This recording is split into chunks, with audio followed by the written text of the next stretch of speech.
radhiyallahu anhu, anna Rasulullah sallallahu alaihi wasallam su'ila ayyul amali afdal.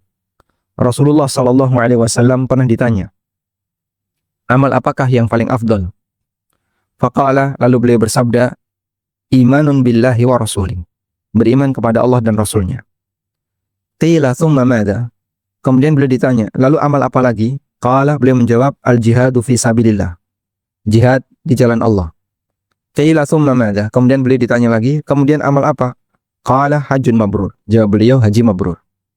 Hadisnya muttafaqun alaih, dan hadis ini disampaikan oleh Nabi SAW ketika beliau ditanya ayyul amali afdal. Dalam riwayat yang lain, kadang beliau ngasih jawaban yang berbeda. Seperti dalam hadis Ibnu Mas'ud radhiyallahu anhu, pada waktu beliau ditanya oleh Ibnu Mas'ud, amal apakah yang paling afdal? Jawab Nabi SAW, as-salatu ala waktiha, salat tepat waktu. Maka beliau terkadang menjawab berbeda-beda, tergantung yang lebih prioritas bagi orang ini. Sehingga jawaban subjektif dengan mempertimbangkan penanya itu diperbolehkan. Kalau orang ini lebih cocok yang seperti ini, orang yang kedua lebih cocok dengan tipe A, tipe B, dan seterusnya. Baik, kepentingan kita dari hadis ini adalah bagaimana para sahabat perhatian terhadap amal yang afdal, yang itu akan mereka lakukan lebih banyak, dengan arti lebih banyak mendapatkan prioritas dibandingkan amal yang lain. Kemudian juga kita bisa lihat bimbingan Al-Quran berkaitan dengan fikih prioritas. Ini hanya beberapa contoh saja, masih banyak yang lain yang bisa kita jumpai dalam Al-Quran, di mana Allah Ta'ala sering menyebut khairun, lebih baik bagi kalian. Seperti misalnya, memilih yang lebih mulia lebih baik daripada memilih yang lebih rendah. Seperti yang Allah Subhanahu wa Ta'ala sampaikan berkaitan dengan bimbingan kepada Bani Israel. Ketika Bani Israel mengatakan kepada Musa, datangkan makanan berupa aneka sayur-sayuran atau kacang-kacangan dan yang lainnya.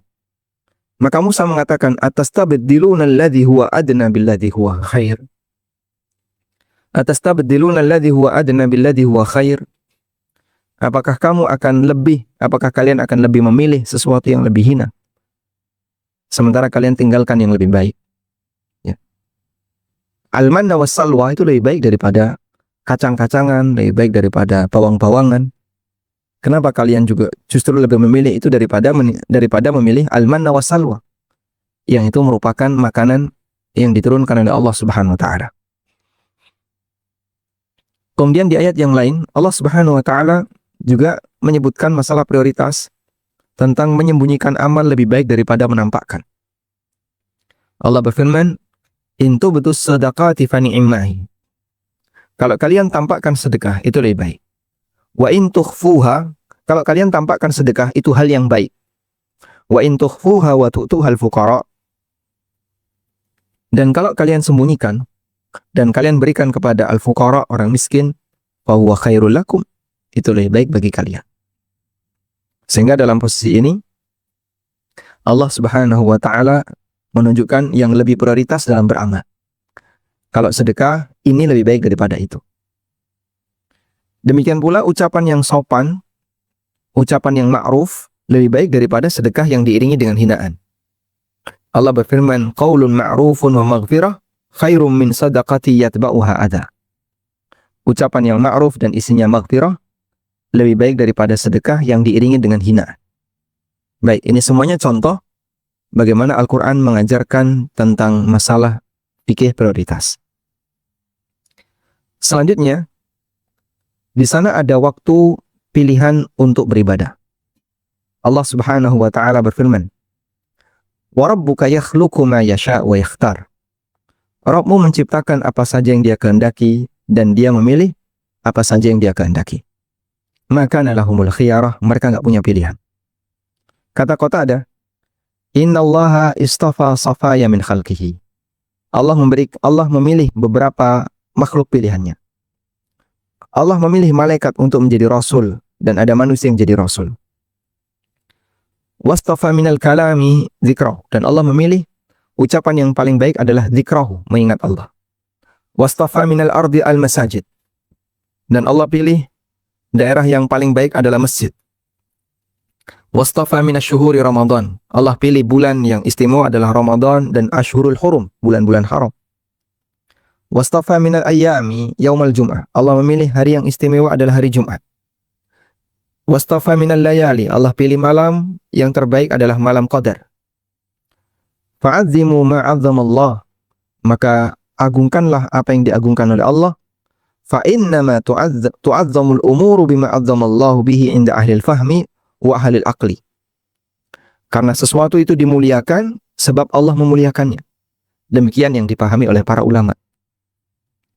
Sehingga mengikuti arahan Allah dengan cara memuliakan apa yang Allah muliakan, mengagungkan apa yang Allah agungkan. Baik.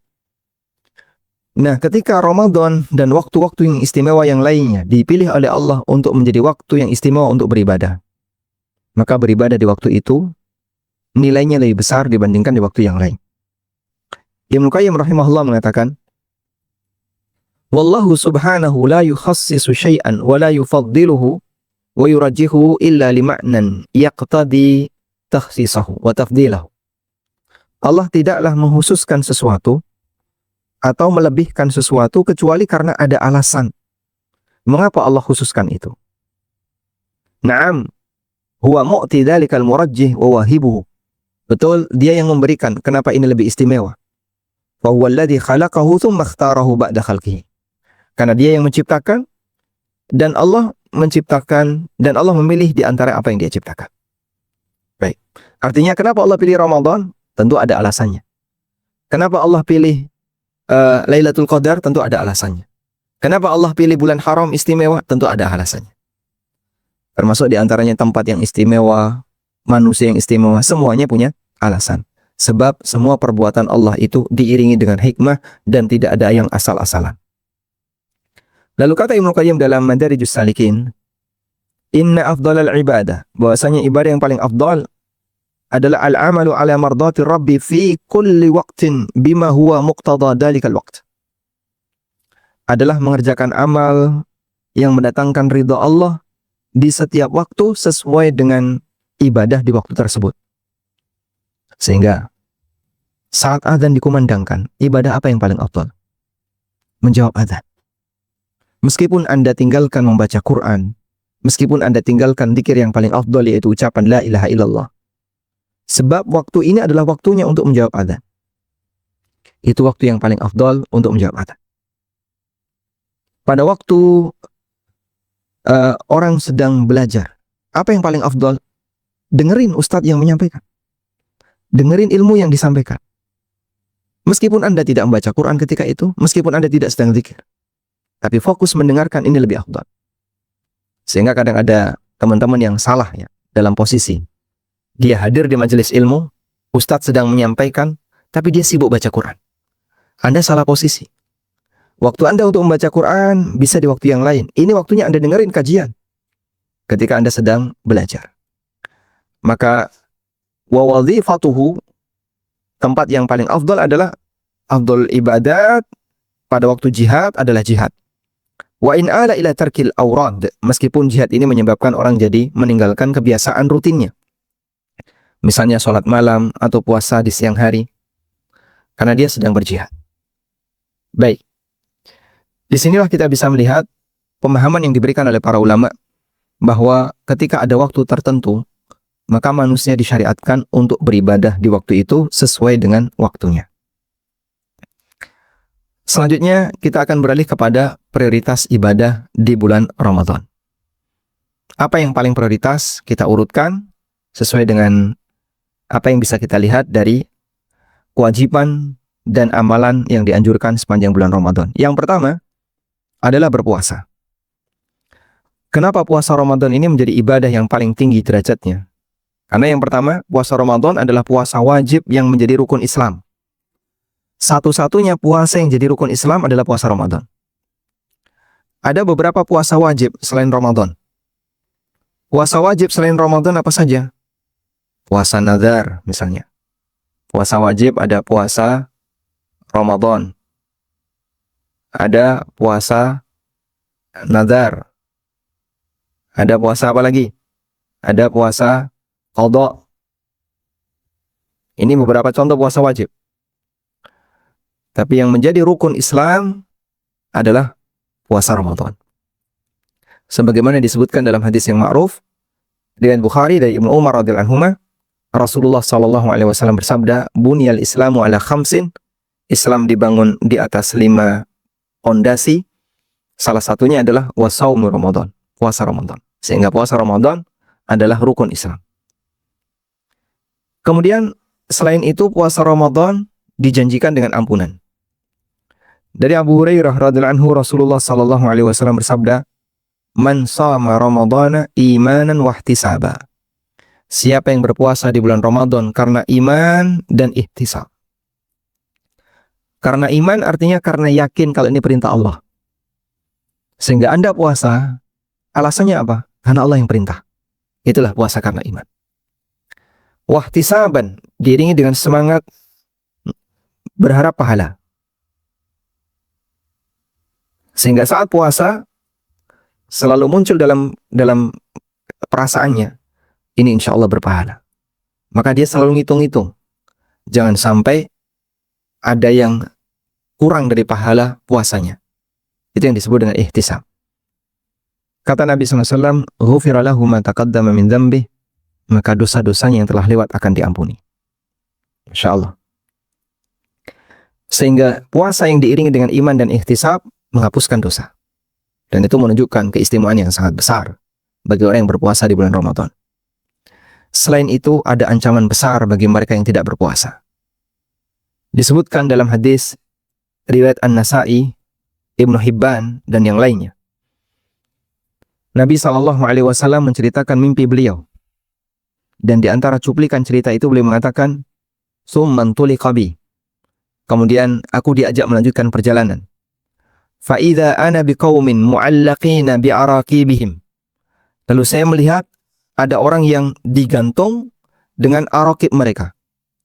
Arakib itu bentuk jamak dari urkub, tendon kaki. Anda kalau lihat orang jualan sate, pahanya itu kan dijungkir ya. Lalu tendonnya itu ditusuk. Itu yang namanya arakib. Kalau bahasa Jawa namanya kencetan. Saya nggak tahu bahasa Indonesianya apa. Anda pegang betis, bukan pegang betis ya, pegang tumit. Pegang tumit, sudah? Atasnya tumit persis, itu ada tendon. Itulah yang namanya kencetan, arakib. Musyaqqaqatun asdaquhum. Pipinya sobek. Rahangnya ini sobek. Tasilu asdaquhum daman. Dan pipinya ini mengalirkan darah. Sudah dijungkir, disobek pipinya mengalirkan darah. Qultu man haula, maka saya bertanya, siapakah mereka? Qala, jawab malaikat yang mengajak beliau, alladzina yuftiruna qabla tahillati siyamihim. Ini adalah orang-orang yang mereka membatalkan puasa sebelum waktunya. Berbuka sebelum waktunya. Sehingga tidak puasa bulan Ramadan, dosa besar. Seperti ini ancamannya. Waliyadzubillah. Ini bukan masalah yang remeh. Sehingga ada sebagian orang yang ketika bulan Ramadan awal-awal dia puasa. Begitu sudah masuk 10 pertama atau masuk 10 yang kedua, mulai dia tidak puasa. Gak kuat. Dengan kebiasaan makan minum yang dia miliki. Kadang gak kuat ngerokok. Ya. Saya gak kuat kalau gak ngerokok. Akhirnya dia batalin puasa dan ngerokok. Baik, ini semuanya bisa menyebabkan puasanya batal. Selanjutnya, bagi musafir, yang afdal yang mana? Puasa atau batal puasa? Ulama memberikan rincian. Yang pertama, apabila puasa sangat memberatkan dan bahkan mengancam dirinya, maka tidak puasa dalam hal ini hukumnya wajib. Wajib tidak puasa.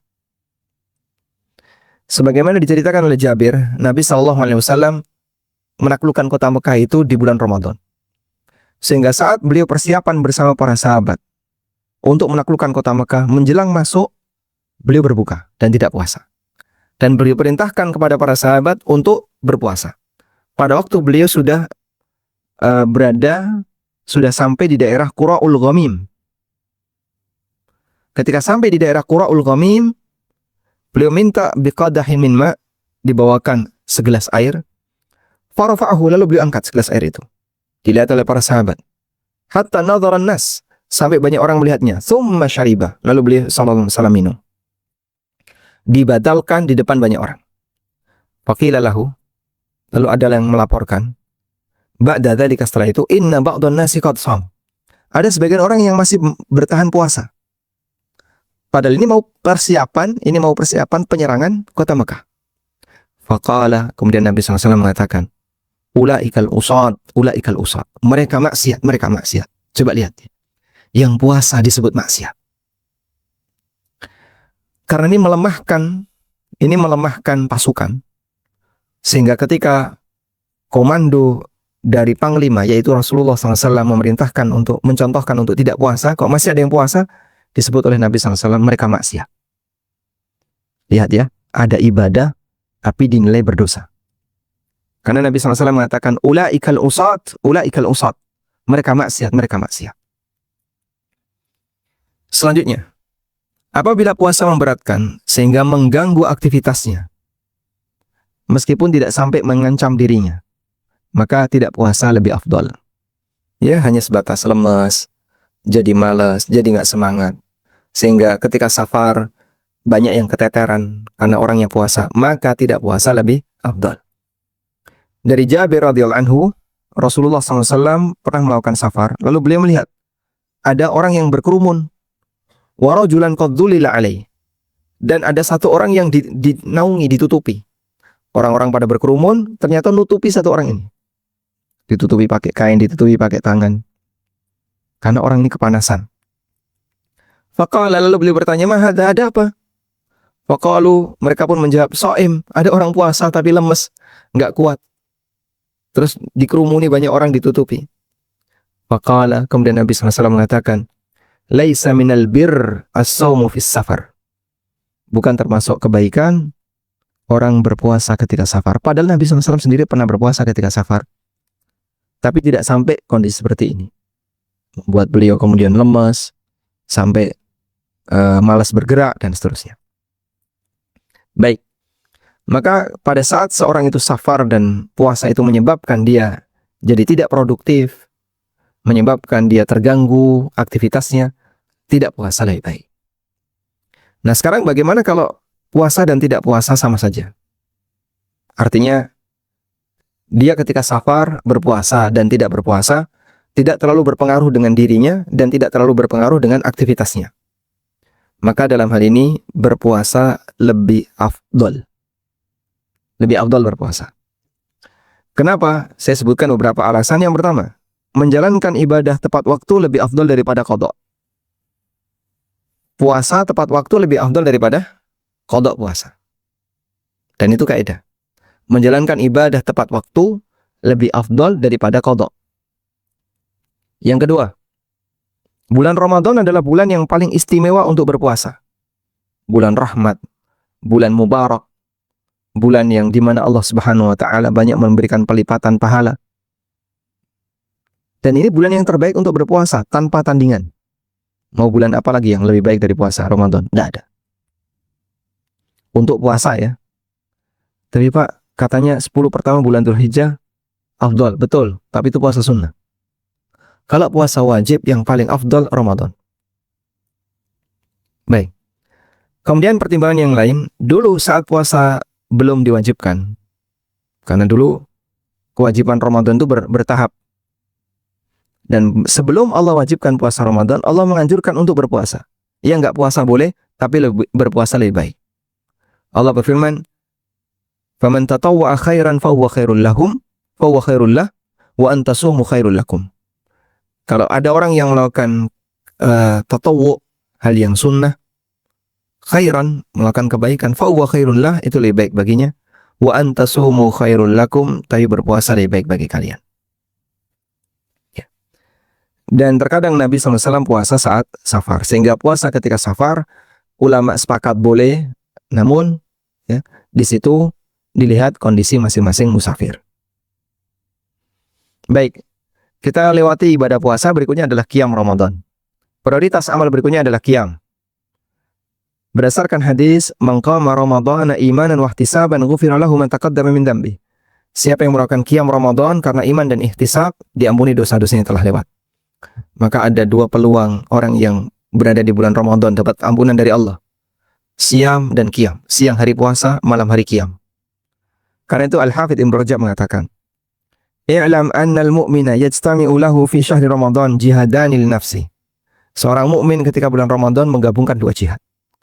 Jihadun bin nahar, jihad ketika siang hari, yaitu dengan berpuasa, dan jihadun bil lail, dan jihad di malam hari, yaitu dengan melakukan qiyam.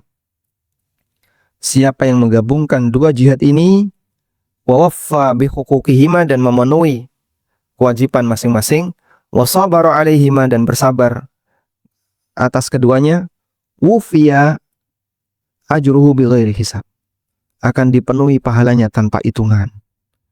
Sebab innama yuwaffas sabiruna ajrahum bighairi hisab. Pahala orang yang sabar itu tanpa hitungan. Maka siapa yang melakukan seperti ini, pahalanya akan dipenuhi tanpa hitungan. Masya Allah. Baik.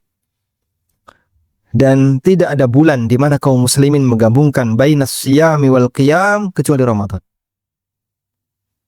Hampir semua kaum muslim melakukan itu. Walhamdulillah, kemudahan dari Allah Subhanahu wa taala untuk kita. Hanya di satu bulan ini di mana kita bisa rajin melakukan siyam dan qiyam. Selanjutnya adalah tadarus Al-Quran. Allah berfirman, Allah jadikan bulan Ramadan sebagai bulan Quran. Allah berfirman, "Syahrul Ramadan alladzi unzila fihil Quran." Bulan Ramadan adalah bulan di dalamnya diturunkan Al-Quran.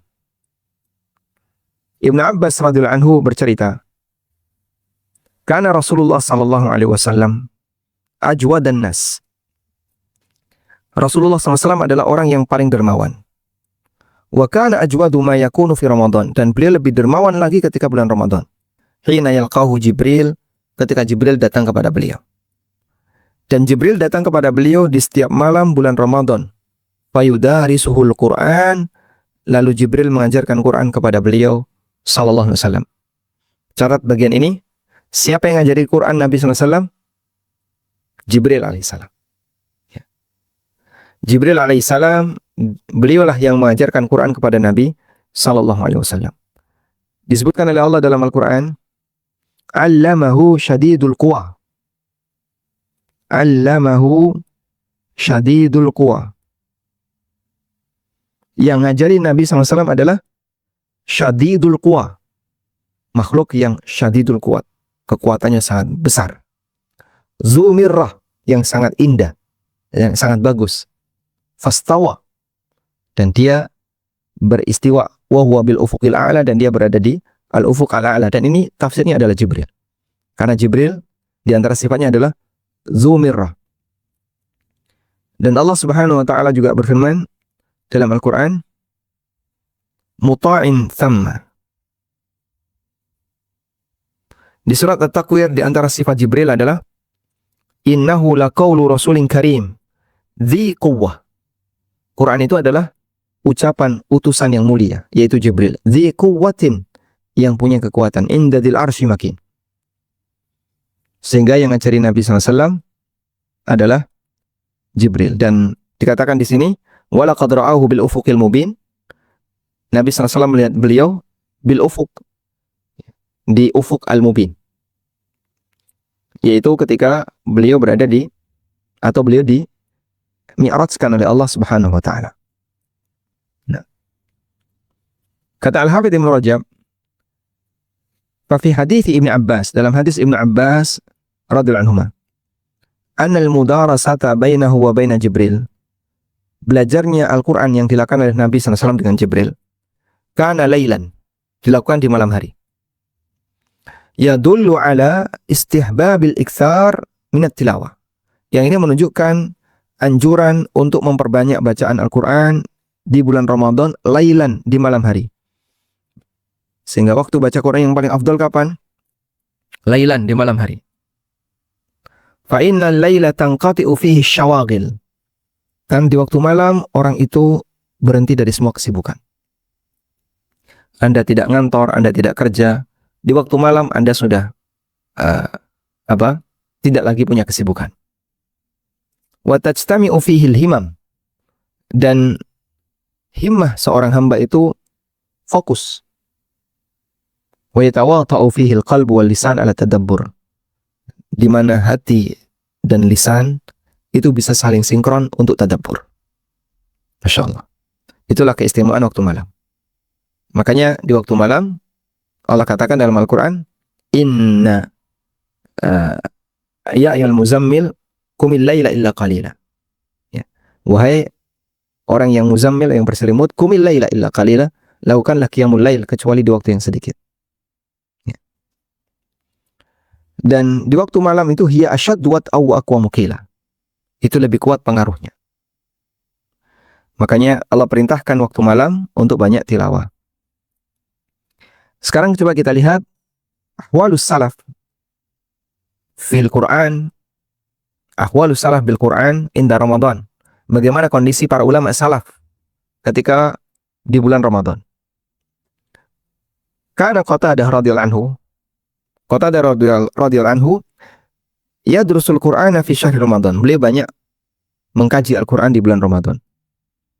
Wa kana Az-Zuhri, Ibnu Syihab Az-Zuhri, idza dakhala Ramadan, ketika masuk bulan Ramadan, beliau mengatakan, fa innama huwa tilawatul Qur'an wa it'amut ta'am.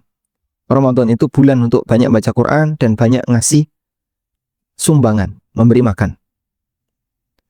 Qala Ibnu Abdul Hakam, kata Ibnu Abdul Hakam, kana Malikun idza dakhala Ramadan. Imam Malik kalau sudah masuk bulan Ramadan, yafirru min qira'atil hadis, beliau tinggalkan majelis hadis. Wa mujalasati ahlil ilmi, dan beliau tinggalkan duduk bersama ahlul ilmi, bersama ulama. Wa aqbala ala tilawatil Qur'an minal mushaf. Lalu beliau ganti dengan aktivitas banyak membaca Quran dengan menggunakan mushaf, dengan baca mushaf. Wa qala Abdul Razzaq bercerita, kana Sufyan Ats-Tsauri menceritakan, atau Abdul Razzaq menceritakan, dulu Sufyan Ats-Tsauri idza dakhala Ramadan, apabila masuk bulan Ramadan, taraka jami'al ibadat wa aqbala ala qiraatil Quran. Beliau tinggalkan semua ibadah dan fokus membaca Quran.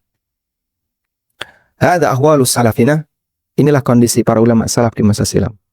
Ketika masuk Ramadan, di mana mereka banyak fokus membaca Al-Quran. Sampai mereka tinggalkan majelis ilmu dalam rangka untuk fokus membaca Al-Quran.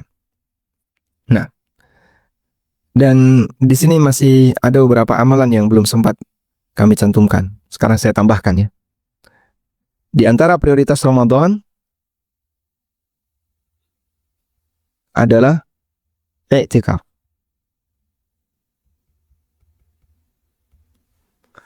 Dan ini dilakukan di 10 akhir Ramadan.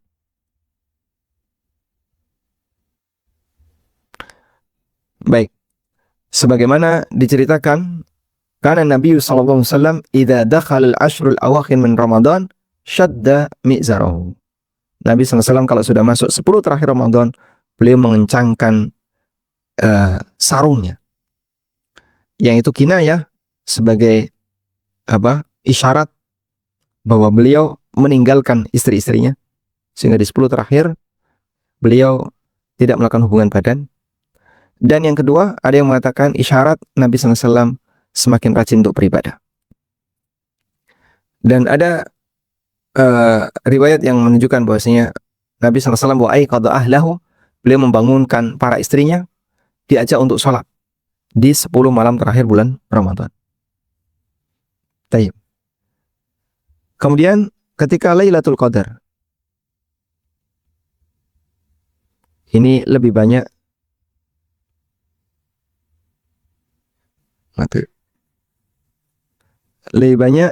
qiyam dengan aneka ibadah. Lalu doa Allahumma innaka afun, dan doa Allahumma innaka afun tuhibbul afwa fa'fu anni. Tuhibbul afwa fa'fu anni.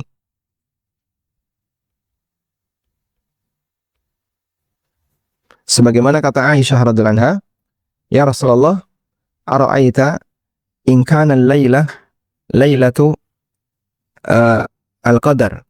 Fama aqul, lalu apa yang harus aku baca ketika saya merasa ini kok malam Lailatul Qadar? Kata Nabi sallallahu alaihi wasallam, quli Allahumma innaka afuwun tuhibbul afwa fa'fu anni. Jadi ini yang disebut dengan ibadatul waqti, ibadah yang tepat waktu. Ibadatul waqti sepanjang Ramadan. Dan kalau kita lihat ibadah Ramadan itu dominan adalah ibadah sabar. Puasa itu sabar. Tilawatul Quran itu sabar. Qiyamul Lail itu sabar. Kemudian apa lagi? Dia iktikaf itu sabar. Sehingga dominan ibadah Ramadan itu ibadah yang tidak jauh dari kata sabar. Dominan. Mulai dari puasanya, iktikafnya, qiraatul Quran, semuanya menuntut untuk sabar. Karena tidak ada amal khusus. Misalnya iktikaf. Kamu ngapain sih iktikaf? Iktikaf itu andaikan diam saja, dia sudah terhitung iktikaf. Selama di tempat yang sah untuk beriktikaf dan dia punya niat iktikaf. Karena ibadah di bulan Ramadan itu dominan adalah ibadah sabar. Makanya Nabi SAW menyebut bulan Ramadan dengan bulan sabar. Bulan Ramadan adalah bulan sabar. Rasulullah SAW pernah bersabda, Sum syahra as-sabr. Berpuasalah di bulan sabar. Berpuasalah di bulan sabar. Bulan sabar maksudnya adalah bulan Ramadan. Wallahu a'lam.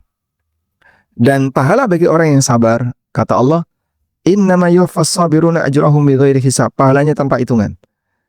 Innama yuwaffas sabirun ajrahum bighairi hisab.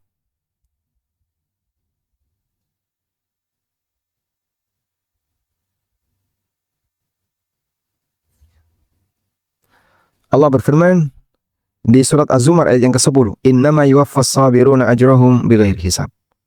Orang sabar itu dikasih balasan pahala tanpa hitungan. Sehingga kenapa puasa itu pahalanya tanpa hitungan?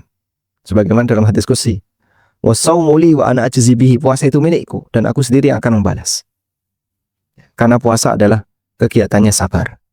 Wallahu a'lam, demikian yang bisa kita jadikan sebagai pengantar. Semoga bermanfaat. Wassallallahu ala nabiyyina Muhammadin wa ala alihi wa sahbihi wasallam. Masya Allah, barakallahu fiik Ustaz, jazakallahu khairan atas penyampaiannya. Insya Allah kita berikan dua pertanyaan saja Ustaz. Yang pertama sudah ada titipan ke saya mengenai mengganti saum Ramadan Ustaz di bulan selanjutnya. Apakah boleh dibarengi dengan ibadah puasa sunnah lain, ataukah hanya khusus mengganti ibadah bulan Ramadan saja? Kemudian yang kedua, untuk fikih dalam itikaf 10 hari Ustaz, rata-rata para karyawan biasanya masih di sebagian dari 10 hari malam terakhir Ramadan, mereka masih dalam masuk kerja gitu. Apakah mengikat diri pada masjid itu boleh 10 hari full atau boleh hanya di hari-hari tentu saja Ustaz? Mungkin dua pertanyaan itu dulu terkait dengan ibadah di bulan Ramadan. Jazakumullah. Baik. Untuk yang pertama ya, mengenai qada Ramadan. Apakah diperbolehkan ketika qada Ramadan gabung dengan puasa sunnah yang lain? Jika bentuknya begini, ada dua bentuknya. Jika bentuknya begini, saya qada Ramadan plus niat puasa Senin. Karena saya taruh di Senin Kemis. Sehingga saya puasa Ramadan dengan niat puasa Senin. Seperti ini tidak boleh. Sebagaimana puasa Ramadan tidak boleh diiringi dengan niat puasa sunnah yang lainnya sepanjang 1 bulan Ramadan, maka qada Ramadan juga tidak boleh diiringi dengan puasa sunnah yang lainnya sepanjang tahun. Karena itu ketika bulan Ramadan kita menjumpai Senin Kamis berapa kali? Bisa 8 kali. 8. Ya. Terus kita menjumpai Ayyamul Bid. Kita juga menjumpai Ayyamus Sud. Yang itu termasuk di antara waktu yang dianjurkan untuk puasa. Nah, kalau kemudian itu kita isi dengan puasa sunnah, maka Ramadan jadinya double dengan puasa yang lain. Dan kita tidak diajarkan demikian. Menunjukkan bahwasanya puasa Ramadan itu tidak boleh diiringi dengan puasa-puasa sunnah yang di hari-hari yang lain yang bertepatan dengan bulan Ramadan. Seperti Senin Kemis, Ayyamul Bid, Ayyamus Sud, dan seterusnya. Maka qada juga demikian. Wallahu alam. Bentuk yang kedua begini. Dia qada Ramadan di waktu yang istimewa. Di mana waktu yang istimewa itu amal soleh apapun pahalanya akan dilipatkan. Kalau yang seperti ini hukumnya dianjurkan. Sehingga bentuk yang kedua adalah memilih waktu yang istimewa untuk qada. Jadi bedakan waktu qada yang istimewa, yang prioritas ya. Yang pertama, menggabungkan dengan puasa sunnah. Ini tidak boleh ya. Yang kedua, memilih waktu yang istimewa untuk qada. Kalau ini boleh. Misalnya gimana, Pak? Misal di 10 awal Dzulhijjah. Ini waktu yang istimewa untuk beramal. 10 hari pertama atau 9, bukan 10 ya. 9 hari pertama Dzulhijjah, dari mulai tanggal 1 sampai tanggal 9. Kalau orang memilih waktu ini untuk qada, dia mendapatkan keutamaannya. Di mana amal yang dilakukan di waktu itu nilainya lebih besar. Wallahu alam. Pertanyaan kedua tadi Ustaz, yang mengenai itikaf, apakah yang masih ngantor? Baik, mengenai iktikaf bagi yang masih ngantor, yang jadi masalah di mana itu? Biasanya itikafnya itu dia hanya ke malam saja masjid, kan biasanya kalau Rasul sendiri kan mengikat diri 10 hari kepada masjid Ustaz. Nah kalau yang seperti ini apakah terhitung itikaf di masjid Ustaz untuk malam hari saja gitu sampai dengan subuh misalkan? Ulama berbeda pendapat mengenai batasan iktikaf. Kapan sebuah kegiatan berdiam diri di masjid itu terhitung iktikaf? Ada yang mengatakan ya minimal semalam. Ada yang mengatakan boleh sesaat. Sehingga mengenai batasan waktunya ulama khilaf. Kalau Anda mengambil pendapat yang mengatakan iktikaf boleh sesaat, sehingga walaupun hanya sejam, 2 jam, atau 3 jam di malam hari, maka bisa siang kerja, malam iktikaf di masjid. Bisa seperti itu. Karena itu, jika kita mengambil pendapat ini, siang Anda kerja, lalu malam Anda iktikaf, hukumnya sah sebagai iktikaf. Tapi kalau kita mengambil pendapat iktikaf wajib sehari semalam, apalagi pendapatnya Aisyah, iktikaf itu harus puasa, sehingga harus ada siangnya, maka yang bekerja tidak bisa mendapatkan kesempatannya. Wallahu alam. Nah, baik, Masya Allah, jazakumullah khair Ustaz. Baik, saya rasa sudah cukup untuk kajian pada sore hari ini. Kami ucapkan jazakumullah khairan kepada tim. Kalau ada yang mau disampaikan lagi silakan. Ada yang lain? Oh, baik, silakan. Baik, ada yang mau bertanya, teman-teman? Oh, ada satu orang, Ustaz. Ada dari Muhammad Imam Al-Mizan Syahrir. Fadil, silakan. Ya, tapi sedikit rada off topic. Ini mengenai hadis sih. Boleh apa enggak ya, Ustaz? Boleh, Ustaz. Boleh ya? Ya. Jadi begini, Ustaz. Jadi waktu itu saya sempat menemukan suatu hadis gitu ya, yang autentisitas dari hadisnya pun ada beberapa pendapat. Ada yang bilang doif, ada yang bilang otentik gitu ya. Nah, ada yang bilang otentik, ada yang bilang doif gitu. Nah, sahih. Nah, lalu tapi si hadis ini, mungkin saya sebut aja ya, hadisnya itu yang mengatakan bahwa ada jarak antar langit 500 tahun, lalu di atas langit itu ada samudra, di atas samudra itu ada arsy Allah gitu ya. Nah, lalu boleh nggak ya secara ilmu Islam atau ilmu hadis itu gitu ya, ketika ada suatu hadis yang yang si autentisitasnya pun masih diperdebatkan gitu ya, atau ada banyak pendapat, lalu kita konfirmasi itu pakai penemuan ilmiah, misal sains dari pengamatan kita sendiri, itu secara ilmu Islam diperbolehkan atau tidak? Seperti itu paling, Mas Jody. Terima kasih. Taib. Yang menjadi pertanyaan, apakah mungkin sains bisa membuktikan sesuatu yang gaib? Karena sesuatu yang gaib itu disembunyikan oleh Allah. Allah berfirman, "Alimul ghaibi fala yudhiru ala ghaibihi ahada illa man irtada min rasul." Dia zat yang mengetahui hal yang gaib, Dan Allah tidak pernah membocorkan hal yang gaib itu kepada siapapun. Illa man irtada min rasulin, kecuali rasul yang Allah ridhoi. Sehingga nabi dikasih ilmu yang gaib karena mereka nabi. Nah, untuk yang seperti ini adalah perkara gaib. Sains tidak mungkin bisa membuktikan jarak langit satu dengan jarak langit dua, sehingga dia bisa menembus langit pertama lalu membuktikan antara langit satu dengan langit yang kedua. Dia menggunakan pantulan cahaya, kemudian diukur seberapa cepat cahaya itu mantul. Tidak mungkin sains bisa membuktikan seperti itu, karena ini hal yang gaib. Sama halnya ketika kita bicara hal yang gaib yang lain yang ada di bumi, misalnya tentang jin, mau dibuktikan pakai sains, tidak ada, tidak mungkin. Sebab ini ranah hal yang gaib. Sains itu ilmu duniawi yang dia bisa disimpulkan berdasarkan indera manusia. Semua sains itu indera. Ya, meskipun mereka menggunakan beberapa alat untuk mengukurnya. Tapi kesimpulannya kan bisa dibaca berdasarkan indera. Oleh karena itu yang seperti ini kita tidak mengkaitkan dengan sains, sebab sains tidak mungkin bisa meneliti atau bisa menemukan jawaban untuk hal yang gaib. Baik. Memang apa yang tadi disampaikan, hadisnya diperselisihkan oleh para ulama. Hadisnya riwayat Ahmad, Abu Dawud, Tirmidzi, dan yang lainnya. Dan ada yang mengatakan isnad dhaif. Dan ada juga yang menyebutkan dari jalur yang lain, dari Qatadah, dari Hasan al-Basri, dari Abu Hurairah. Dan yang kedua, sanadnya juga dhaif. Wa ala kullin, intinya yang seperti ini masih dalam rangka khilaf di kalangan para ulama.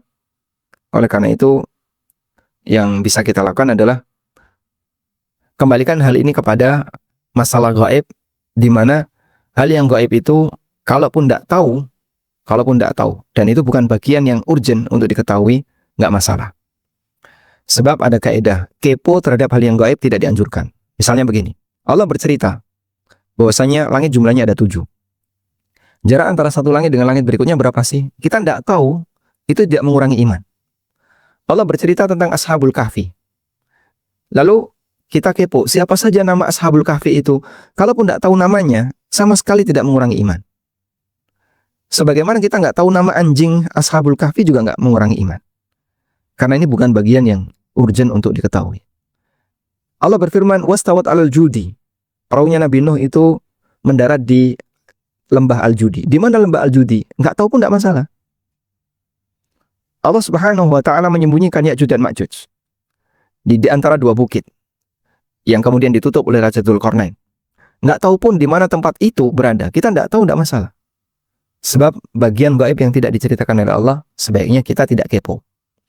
Nah, kalau kemudian menjumpai sebuah hadis dan hadis itu masih dalam ranah khilaf ulama dan mungkin yang mendaifkan lebih kuat daripada yang menilai sahih, kita tidak meyakini itu, tidak sampai menyebabkan kita jadi berkurang imannya. Betul bahasanya di atas langit itu ada air, karena Allah berfirman, wa kana arshuhu 'alal ma'. Arsy-Nya Allah berada di atas air, berada di atas danau. Terus sejarah apa antara langit dengan langit yang tertinggi dengan danau itu? Wallahu a'lam. Kalaupun kita tidak tahu, tidak menyebabkan iman kita jadi berkurang. Itu yang lebih penting.